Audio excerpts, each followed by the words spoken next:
Queridos, tudo na paz com vocês, tudo na bênção. Deus abençoe a vida de vocês. Bom dia, boa tarde, boa noite, como diz uma amiguinha minha, que Deus abençoe nesse tempo aqui, mais uma vez, num Papo do Alto.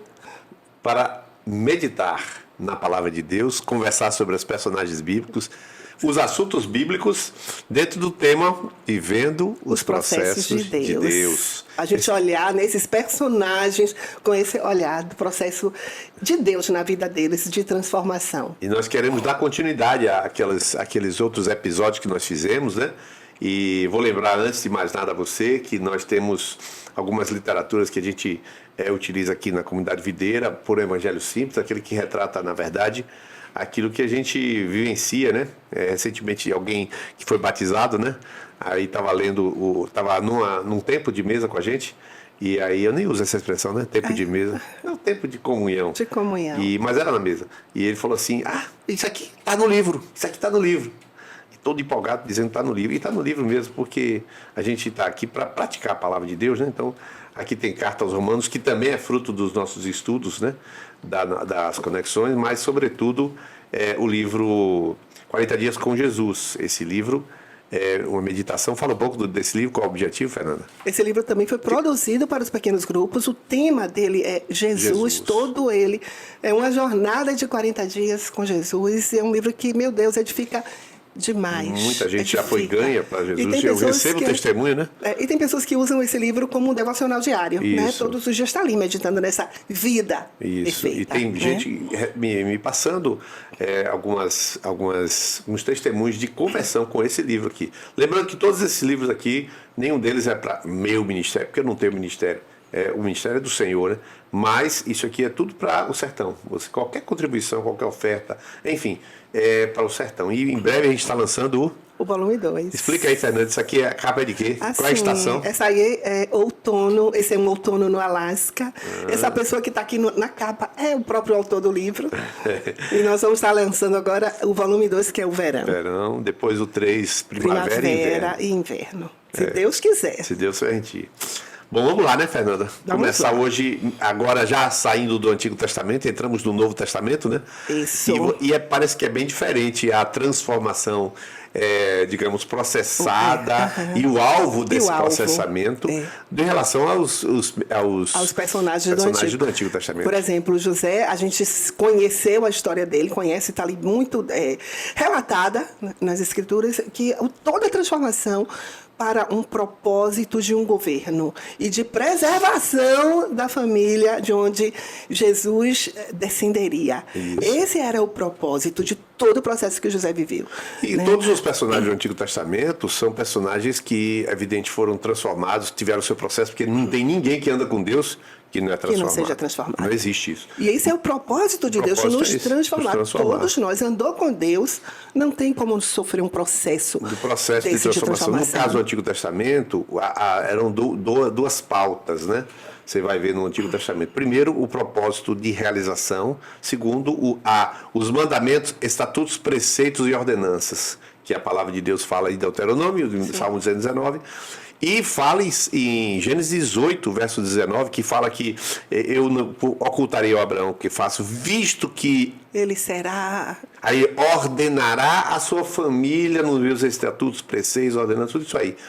Então, todos eles eram pautados nessa ordenação da vida e da sua família para aquilo que era o propósito de Deus. E a outra coisa que pautava a transformação era o propósito de Deus na realização daquela pessoa. Abraão, como pai da fé, Moisés, como aquele que ia tirar o povo do Egito.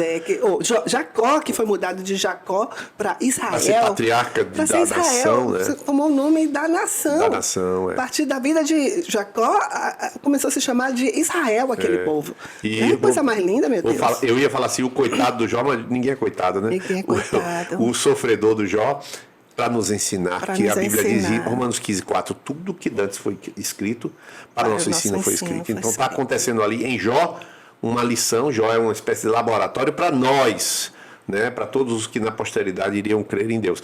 Isso é o Antigo Testamento. Mas quando chega o Novo Testamento, muda bastante. E a gente vai começar uma figura importantíssima, essencial, a pessoa de Pedro. A gente vai falar de Pedro e Paulo, né? Vamos falar de Pedro hoje um pouquinho. Eu vou ler 2 versículos aqui, em Mateus 26, verso 33, que fala assim: mas Pedro, tomando a palavra, disse a Jesus: ainda que o Senhor venha a ser um tropeço para todos, nunca o será para mim. E no 35 ele continua e diz: ainda que me seja necessário morrer com o Senhor, de modo nenhum o negarei. E todos os discípulos disseram o mesmo, né?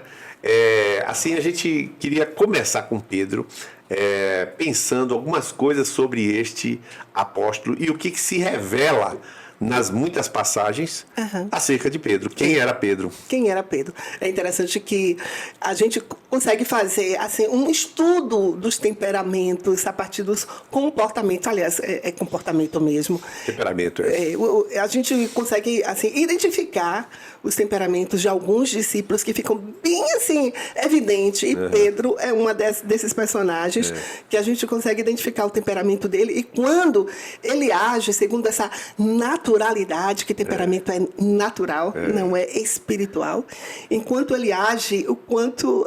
E por isso que a gente vê ali evidente o temperamento de Pedro. Isso. Agindo na naturalidade, quantas vezes ele se deu mal por conta de agir na carne, que a gente diz, na naturalidade do temperamento. Vamos explicar um pouquinho sobre isso. Os temperamentos, ninguém nasce sem temperamento, né? Primeira coisa, né?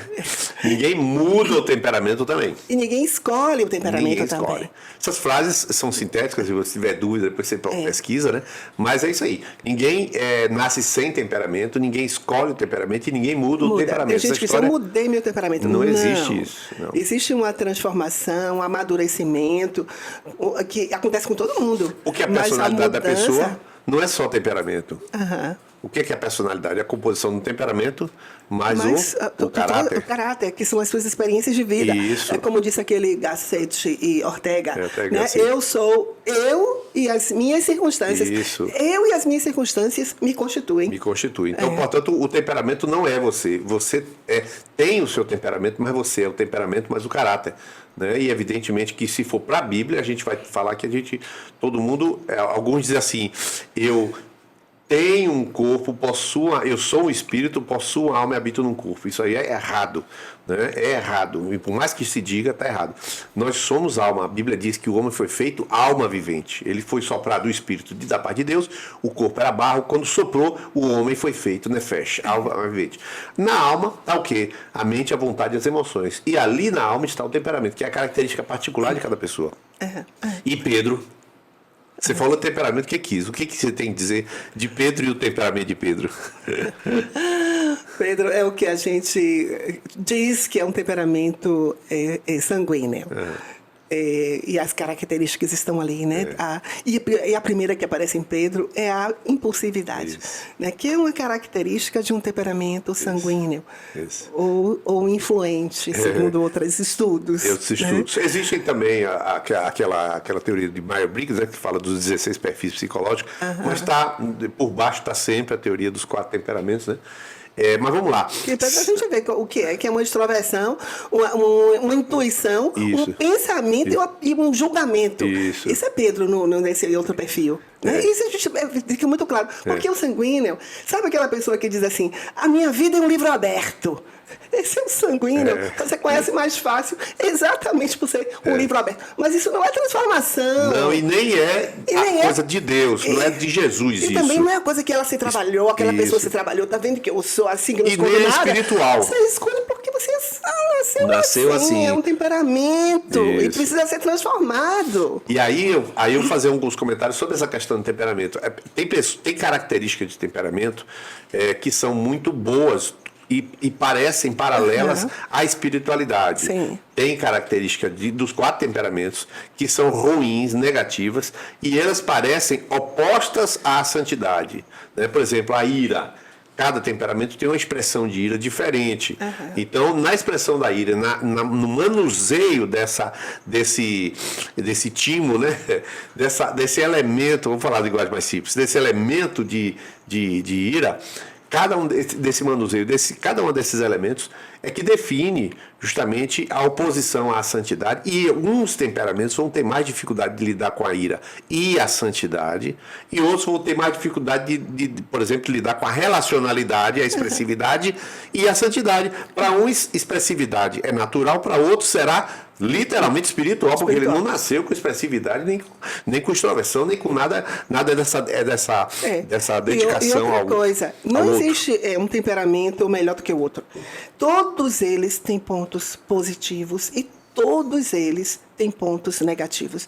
E o que a gente precisa é pegar, por exemplo, os pontos fortes, eles precisam ser trabalhados, lapidados para a glória de Deus. E os fracos precisam ser trabalhados e transformados também para a glória de Deus. Todos têm dificuldades com o seu temperamento.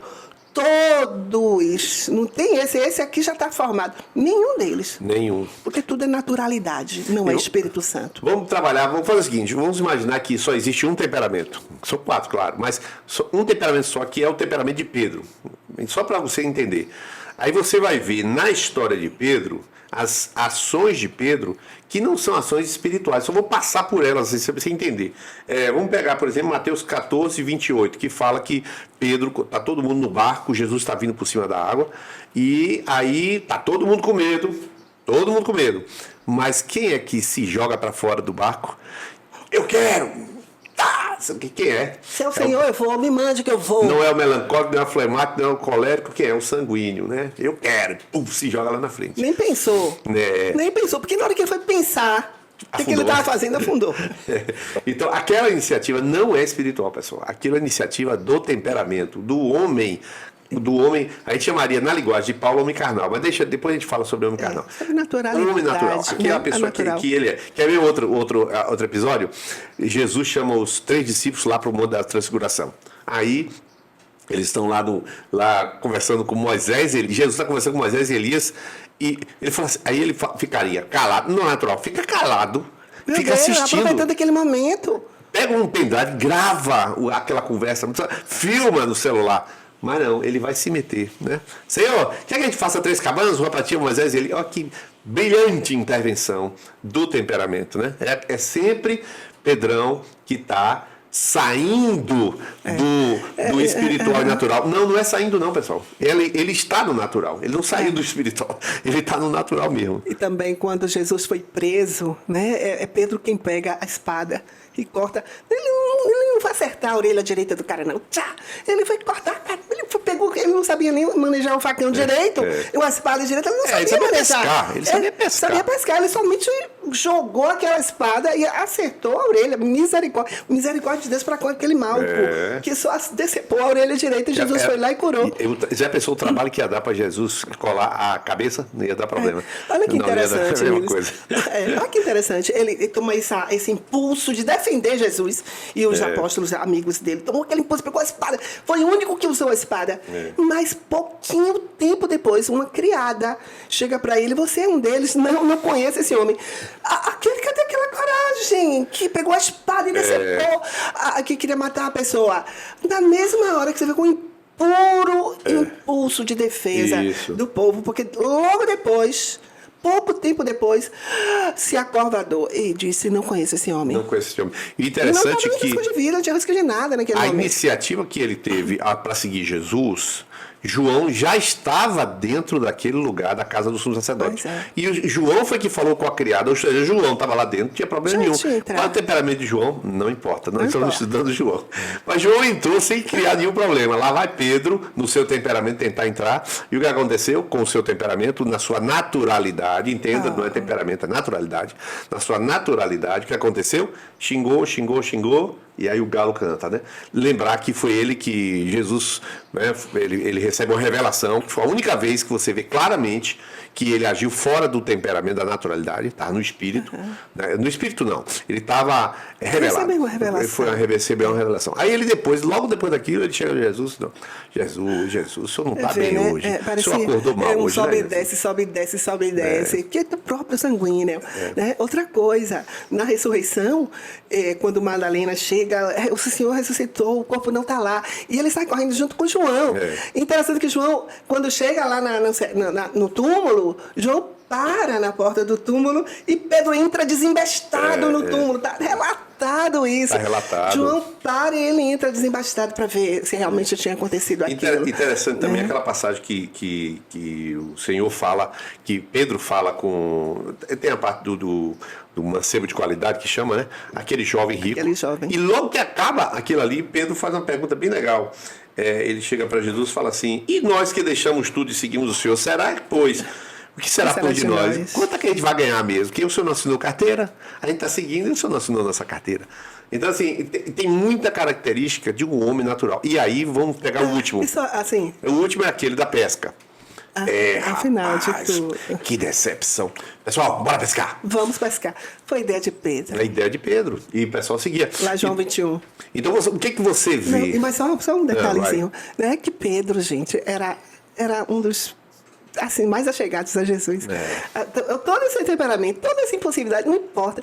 Jesus, Pedro era colado em Jesus, era amigo de Jesus. É muito lindo. Pedro, Tiago e João eram aqueles que ficavam com Jesus. Por isso que Pedro tem negado Jesus, que era o quanto Pedro chorou amargamente, porque era amigo chegado, Pedro e Jesus. Mas é esse ponto que a gente vai trabalhar aqui agora, que é o que importa na transformação, né?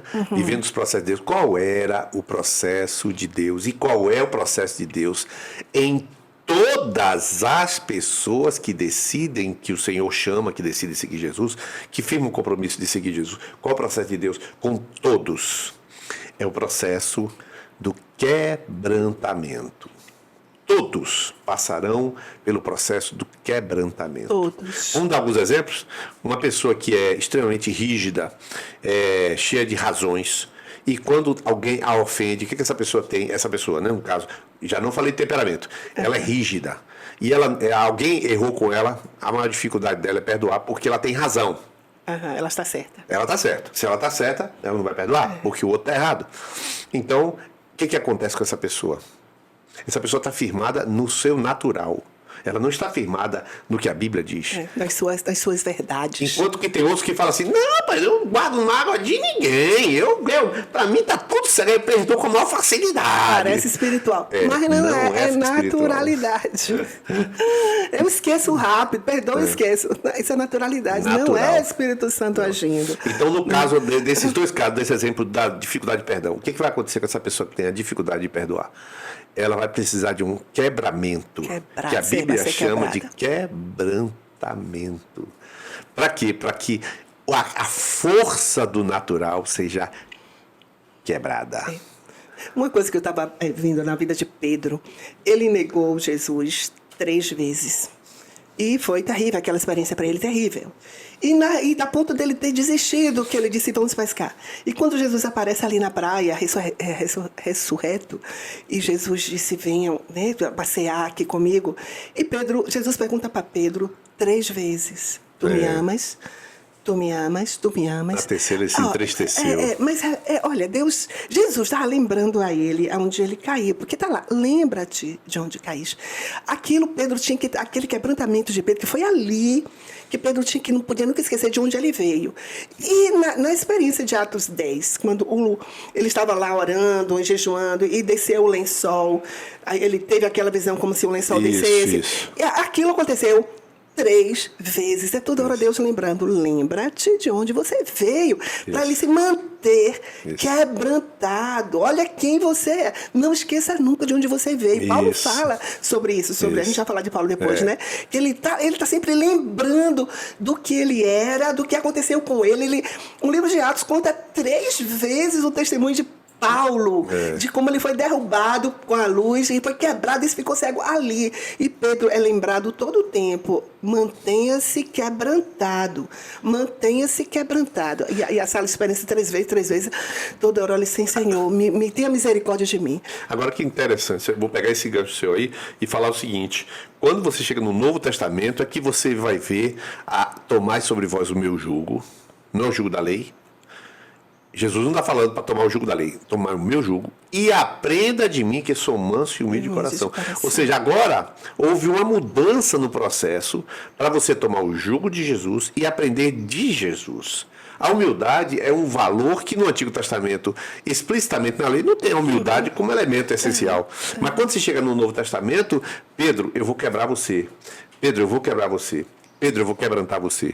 Pedro, você vai ser quebrado. Pedro, para de confiar em você. Pedro, para de confiar na sua capacidade. Pedro, para de confiar nos seus impulsos. É isso aí. Pedro, para de ser movido por impulso. Então, esse é o agir de Deus na vida de qualquer pessoa movida a temperamento. Movida ao natural, movida àquilo que nasceu. Eu nasci assim, serei sempre assim. Gabriela, né? A Gabriela, eu nasci assim, eu sei, a síndrome da Gabriela, que é exatamente o oposto ao Evangelho, à vida de Cristo. E essa coisa, né, de Jesus manter a pessoa quebrantada. Né? Pedro era ajudado a manter-se quebrantado quando o Espírito Santo faz lembrar de onde ele veio. Quando ele chegou e disse, eu nunca te negarei, eu vou contigo até a morte. Mas o impulso não é verdade, não era verdade. Seguir, não aí era. Jesus faz, aí lembra que toda essa autoconfiança foi quebrada naquele dia. Toda vez que eu acredito, sabe, que quando ele vinha pelo temperamento, a naturalidade, a autoconfiança. Após a vinda do Espírito. Aí ele lembrava de que, se eu manter-me assim, autoconfiante, eu vou quebrar minha cara como eu quebrei daquela vez. Portanto, né? A vida espiritual, presta atenção, a vida em Cristo é uma vida de gente quebrada. Presta atenção, é uma vida de alguém igual a Jacó, mancando. A vida de alguém que segue a Cristo é a vida de quem está mancando. Por que isso? Ele fala, eu não sou digno de ser chamado apóstolo, aí é Paulo, mas ele fala isso, porque perseguir a igreja, essa é a vida de quem segue a Cristo, mancando. Pedro poderia ser a principal figura para algumas correntes teológicas. Dizem que Pedro fundou a igreja de Roma, já está provado que não, mas seja como for, Pedro, vai lá no concílio de Jerusalém para ver se foi Pedro que deu a palavra, foi Tiago. Quer dizer, não era Pedro é a estrela, é Jesus que é a estrela. Então qualquer estrela que estiver na frente da estrela Jesus, essa estrela não foi quebrada ainda. Essa estrelinha não foi quebrada, vai ser quebrada. O ego que sustenta a impulsividade, a afirmatividade, a sua contundência no ministério, as suas convicções, se estão fundadas no ego, meu querido, minha querida, pode ter certeza que eu costumo usar uma figura aqui com os discípulos, eu digo, o trator vai passar por cima. O trator vai passar por cima, vai quebrar, porque tem que quebrar, todo mundo tem que ser quebrantado. Não existe como não ser quebrantado. Foi bom ter sido afligido. Porque o quebrantamento é que vai levar à transformação. Isso. E a semelhança a Jesus, que este é o alvo no Novo Testamento. Fazer uma família de muitos filhos semelhantes a Jesus. Então, independente do seu temperamento, não importa, ele precisa ser transformado. O Espírito Santo precisa vir e cobrir você. Como diz lá, né? Cristo em mim, a esperança da glória. É Cristo em mim. É Cristo nessa naturalidade de Fernanda. Isso. É Cristo na sua naturalidade, que é a sua esperança, que é a minha esperança. Não é eu, é Cristo em mim, o Espírito Santo em mim e o fruto do Espírito aparecendo em minha vida, independente do meu temperamento. Isso. Não importa, Deus quer aparecer, a vida de Jesus quer se manifestar em meu corpo mortal. O sanguíneo vai continuar sendo sanguíneo, colérico, fleumático, melancólico. Se você quiser falar de perfis também, vão continuar sendo. Mas as virtudes que tem um temperamento, você mesmo vai entender que essas virtudes são as virtudes de Cristo. E as limitações e defeitos e restrições, vamos chamar assim, tudo isso passa a você estar quebrado e, portanto, elas não te dominam mais. Não é que o Espírito Santo agora bota um cabresto e controla você. Não, você não acredita mais que o temperamento é força motriz da sua vida, da sua existência. Você não acredita. É você que toma o jugo de Jesus. Jesus toma mais sobre vós o meu jugo. Não é Jesus que coloca o jugo. Nem o Espírito Santo vai lá e põe a tornozeleira eletrônica em ninguém. Não existe isso. Eu é que tomo o jugo de Jesus. Você toma o jugo, você se submete, você você não confia em si, como Paulo vai dizer, a gente vai falar de Paulo. E isso são posturas de um discípulo que não confia em si, como Pedro. Confiou, até que definitivamente não confiou. E a partir desse definitivamente não confiou, ele está pronto para o ministério, quando ele desiste de si e abraça 100% a Cristo. Isso aí. Que Deus abençoe você. Deixe-se quebrar por essa graça linda que opera em todas as nossas vidas. Que o oleiro quebre o vaso e faça um novo vaso. Que Deus te abençoe ricamente. Tudo de bom.